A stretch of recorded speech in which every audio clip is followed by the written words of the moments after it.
Hello and welcome to the owner's class for the Husqvarna Viking Epic 95Q. This is one of my favorite sewing machines built today, and I really look forward to going through the machine with you. We're going to start with the basics, which is threading. Then we're going to go to the front buttons and go through what every button on the front of the machine does. And then we're going to go over to the screen, and we're going to go through all the features and the functions of this machine. There's going to be a few videos because this is a lot of machine to cover.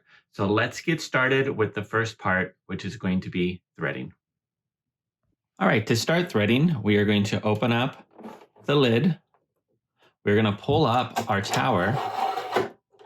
Now we're going to raise our spool pins. Now these two spool pins do have larger base discs that go on. These need to go on first. They give a nice platform for our thread to sit on. So we're going to start by winding the bobbin. To wind the bobbin, we are going to put the thread on the disc. The thread then has to come up to the tower, and it's going to click in right to this guide at the top of the tower. From here, we're going to go into the bobbin winding thread guide. We're going to click into the little catch right there. You're going to pull tightly around this little round guide, and you're going to cinch it in like that. This little round guide right here is a little button guide that puts a little bit of tension on the thread when it's winding to make a nice bobbin, to have it wind even and tightly on the bobbin. So make sure that you get it pulled into the little round button guide. All right, so from this guide here, we're going to stretch it down to the bobbin winder, which is on the side of the machine. What I like to do, there's two different ways you can do it. You can either wrap the thread around the bobbin, or you can stick it through the little hole. I prefer sticking it through the hole. And then you take your bobbin and you push it onto the bobbin winding spindle. And when you push the lever up, you'll get a pop-up on the screen that asks you what speed you want to wind at. So I can set the speed, and then a little start button. That's going to start the winding process. I'm not going to fill this bobbin up right now, but once the bobbin fills up completely, the machine will then shut off the bobbin winder. You can take it off of the spindle. There's a little razor blade right here that'll cut off the tail, and now we can insert it into the sewing machine. So now that our bobbin is done, we will talk about threading the top thread. Okay, to thread the top thread, we're going to put the thread onto our spool pin. We're going to click the thread into the tower, and always the one that's right above the spool. Then from there, we go underneath this first metal guide. The thread just slips underneath it. And then we follow the groove of the machine, and we're going to come down the front of the machine. And I'll change the camera view so you can see this part. Okay, so the thread is coming down the front. Then we pull it around this part here, all the way back up to the top. Now in here is the take-up lever. That is the metal lever that moves up and down in the machine sews. So we want to make sure that we can see that we caught onto that lever. That is very important to make sure that you've caught that point. Then once you do, you come down, and then right at the needle clamp is a little click-in spot. Now we can use the fully automatic needle threader. To use the fully automatic needle threader, it is very simple, and it is such a great threader on this machine. So we have this little point here that the thread is going to pull into, just like that. Now there's a little pinch point right here that the thread clicks into, and then on this side of the machine is a cutter that's going to cut off the tail. So again, the thread is in here, then it goes into this little pinch point, and then you cut off the tail. When that is done, there's a button on the front of the machine that I push, and then the machine threads the needle for me. So there is no holding it to run the threader. You just click the thread in and hit the button, and it will completely thread the needle by itself. I want to talk really quick before we put the bobbin into the machine. I want to talk about, there's a secondary way that we can wind a bobbin from Husqvarna machines. And it's a really great feature, is you can rewind the bobbin right from your needle so that you do not have to unthread your needle thread to rewind a bobbin. And how this is done is you take the thread and then you stretch it across the front of the machine, and there's a few guides that'll guide you back over to the bobbin winder.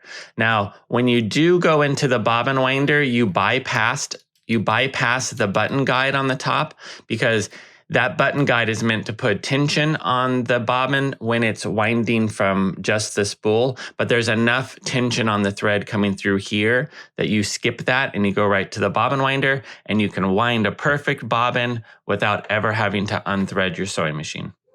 All right, so now we can put the bobbin into the machine. It's very easy to do this. You have a little release lever right here that takes off this cover. So when you pull the release lever, the cover pops up and you can remove the cover. So now when the bobbin goes in, there's a little catch here that the thread needs to catch into. So we take our bobbin, and it is a larger bobbin than on previous model Husqvarna, so it holds a lot more thread.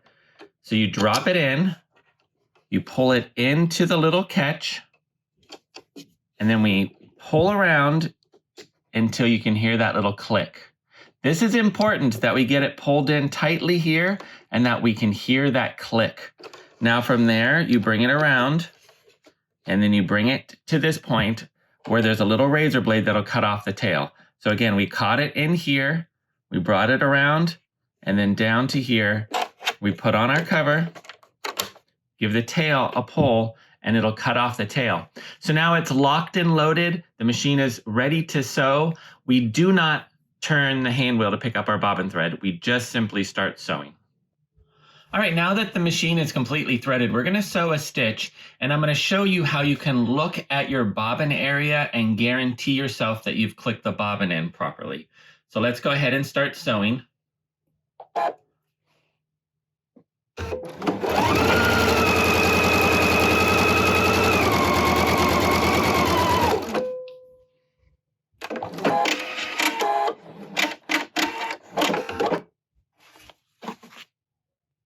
Okay, so now that you've sewn a stitch, if you look down at your bobbin, you will always see a piece of thread going across the top of the bobbin off to the left-hand side. I'll pop off the cover so you can see it a little bit clearer. But you see how we can see that piece of thread going across the top? That tells us that we have our bobbin in there correctly, and we don't have to worry about it any further. It is right. If you don't see that thread, then you need to redo your bobbin. You did not click it into this spot right here. So that's just a quick little troubleshooting, a little tip that you can look for when you're setting up your machine. Just briefly before we get into the front buttons, I want to point out how good the stitch quality is on the Epic machines. It is some of the best stitch quality in the industry today. Really has taken Husqvarna to a whole nother level. When we look at the underside, you'll see how beautiful and straight that stitch is. There's not a lot of wave or curl in the stitch. It's quite wonderful. Another huge improvement is how the feed teeth here have been completely redesigned.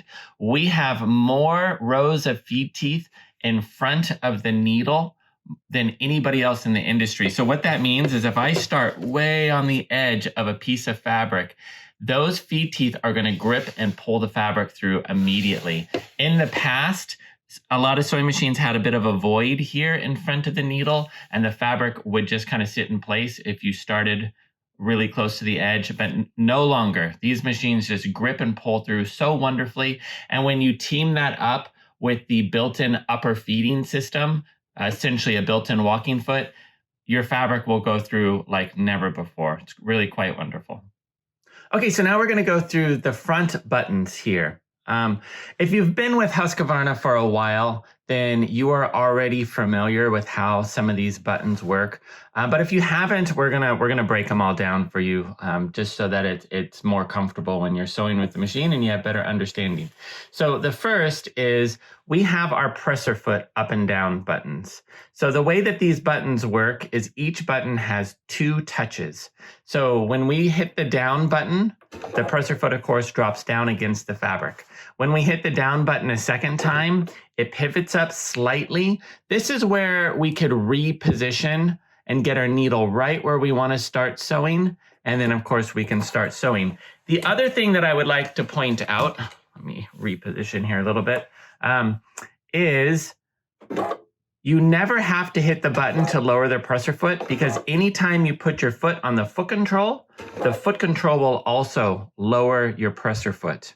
So when you are hitting your down button, if you wanted to put it down, and if you're repositioning a little bit, you don't have to then hit the button down a second time. Just get it to the position you want, put your foot on the foot control, and it's going to start sewing. Okay, so now we have our up button.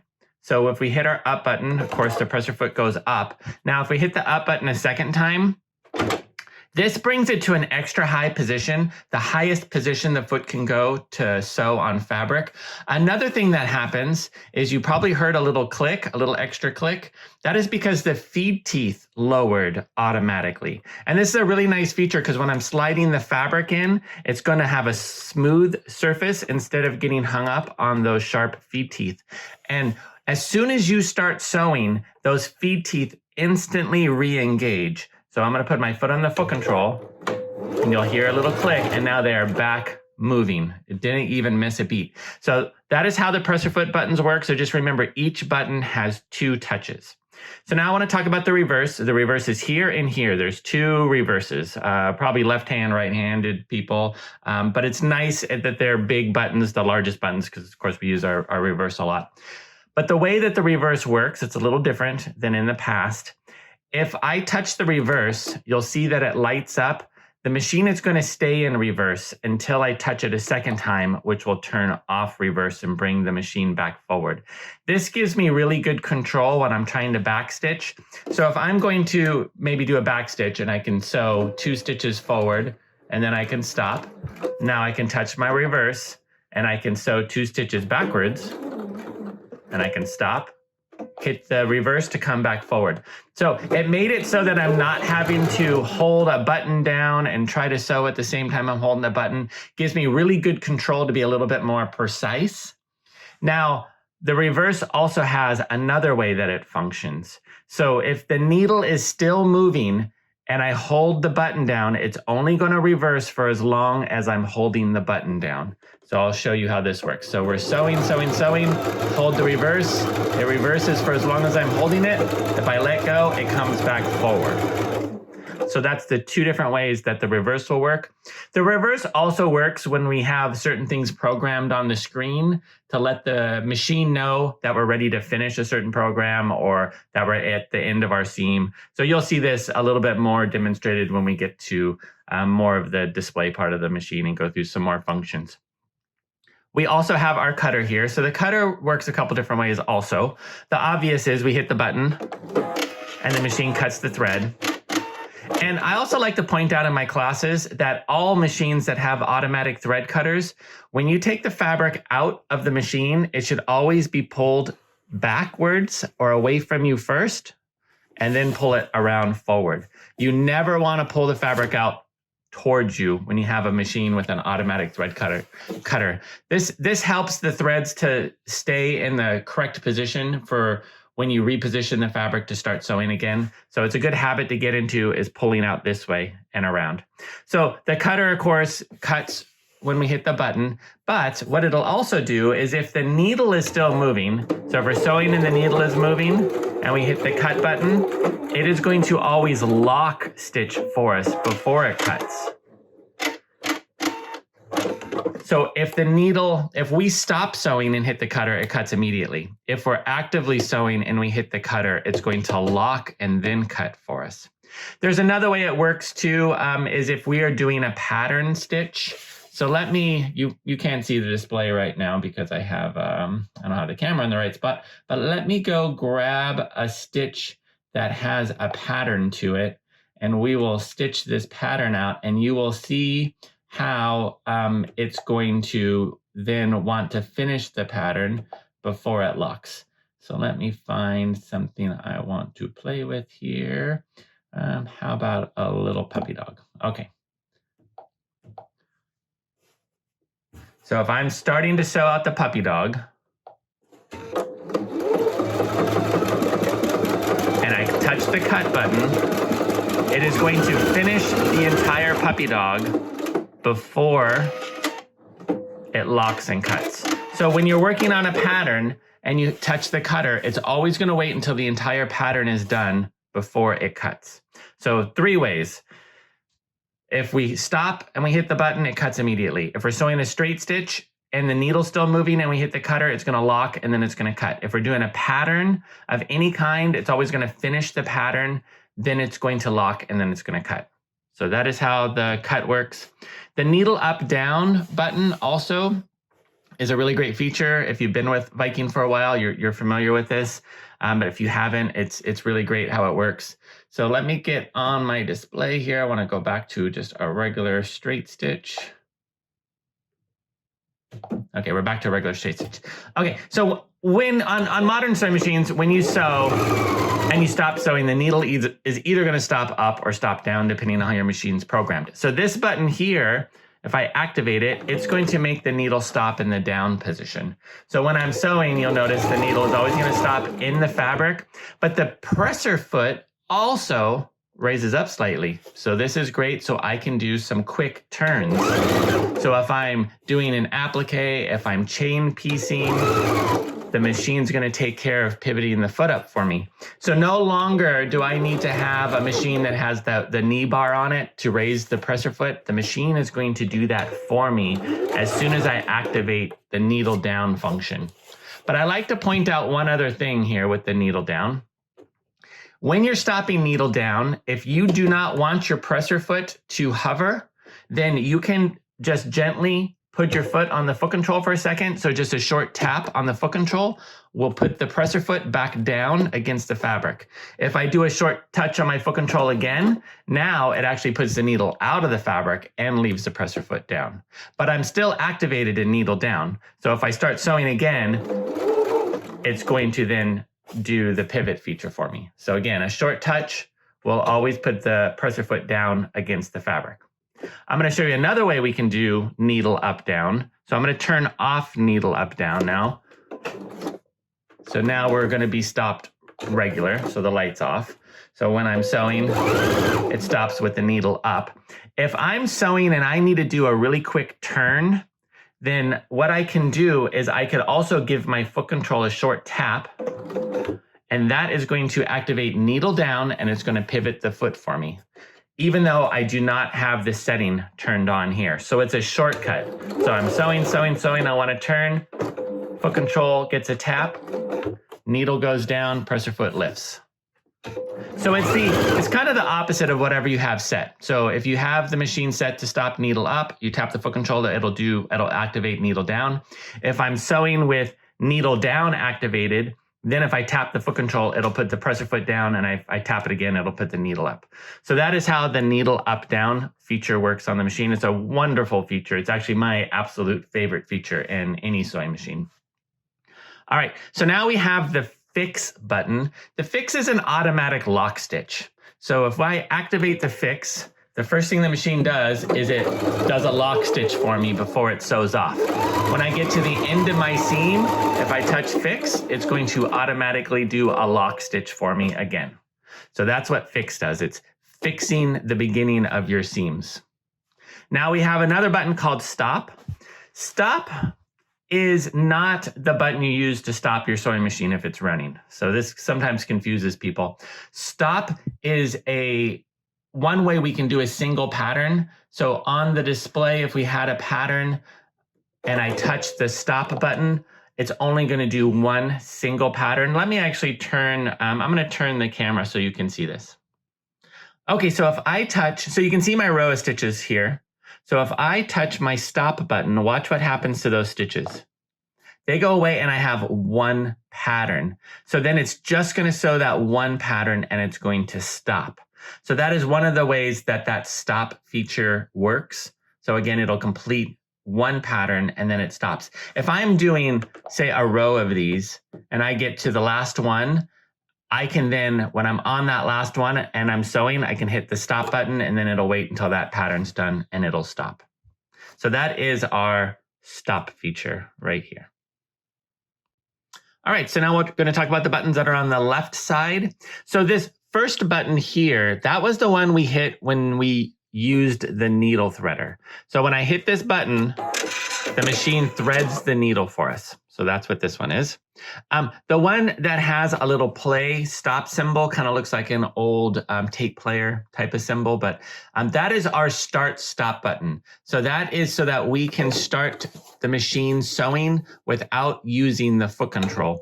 So if I hit this button, one thing that I can do is I can turn my speed down. So I have my speed buttons here, and I can decrease my speed. And as I'm hitting these buttons, you can't see the display, but there's a little slider pops up on the display to show me where my speed is set. So I can turn my speed down, then I can use my start stop button. So I hit the button and the machine starts sewing. When I hit the button again, the machine stops sewing. So really easy, but I want to point out there's another way you can stop the machine when you're using the start stop button. So the start stop button on Husqvarna is really great. It works like cruise control works in your car. So when I use this button to start the machine sewing, all I have to do is touch my foot on the foot control, and then my foot control takes back over. I know you can't see my foot on my foot control, but I will demonstrate by starting the machine. And now I just tapped my foot on the foot control and my foot control took back over. So it takes some of the fear out of using this button. Just know that you can always stop it just with your foot. Now, I like to use this button for a bunch of different reasons. I use it when I do buttonholes. I use it if I program a name and it's just going to write the name and stop at the end. So I'll use the start stop button. Free motion quilting, a lot of times I'll just set the speed where I want it and I'll just use this button to start the machine running. So there's definitely times you're going to use the start stop button. It's a nice feature. All right, so then we have this button here. So this is the speed. Under the speed to the left is our pattern restart feature. What this means is if you're doing a stitch pattern, let's say you're doing a pattern that is little scalloped edges. And when you got to the end of your seam, you ended in the middle of a scallop, and now you're going to reposition your fabric and you want to be back at the beginning of that stitch. So at the starting point for that stitch pattern, you can touch this button and then it always takes the stitch right back to the very beginning of the stitch for you. So pattern restart. This is a new button. This is a wonderful feature. I'm going to put a piece of white interfacing underneath the presser foot so you can see this better, because my purple fabric kind of washes out the laser a little bit. But this is how we turn on our laser. This is a laser button. So if you can see, let me reposition the camera. All right, so this is how I turn on and off my laser. So laser off, laser on. The laser is a guide, and you can move the guide wherever you want it to be. And I will change the camera view to the display because all of the controls for the laser pop up on the display as soon as you hit the laser button. So let me change our view. All right, I think this view works. We can still see our laser there. And then over here, this box pops up as soon as we activate the laser. So if I hit the laser off, the box goes away. As soon as I touch the laser to turn it on, the box pops up. This box is a few things. The bottom one is how bright the laser is. So if I needed to turn the brightness down, I can turn the brightness down. I like to leave it up all the way to 10. This top one is the position of the laser. So if I needed to move the laser to the right, and if you're noticing, it's moving on the fabric to the right as I am hitting the right arrow. And it goes a good distance. I can keep moving it. 230 is the max. So it gets the laser way over here. And then if I wanted to move the laser the other direction, of course, I can just, if I hold the button down, it does really quick movements. If I just do a single touch, it moves in really small increments. So that is how we can adjust our laser, and we can put it wherever you want. The laser is really wonderful for doing things like half square triangles, or if you're stitching in the ditch, or if you're trying to follow a seam that's to the right of the foot or to the left. It's great because it's going to project on the top of the fabric, and it's really, really, really easy to follow. You have this little toggle here, just to let you know if you own one of these machines, that you can fine tune the zero position. Zero position on your laser should mean that the laser is right in the middle of the presser foot. And I'll change the camera so you can see, but right in the middle of the presser foot. But let's say our machine, the laser was just one click off from center when this number is 0. So it's easy to rectify. You touch this little toggle, then you move it to wherever center is for the laser. And then when you toggle back, it'll be that 0 number will be wherever you set the laser. So it's a fine tuning to the default position. It's nothing you have to do very often, but if you do notice, you're just one off. So just you can use that little toggle. But let me move the camera view up close to the presser foot. All right, so this will give you a little bit more of an up close view of the laser, and it's really great. So I have it set to the middle, and we'll just project right in front of my fabric. Yeah, the laser is fantastic. So that is how we use our laser button.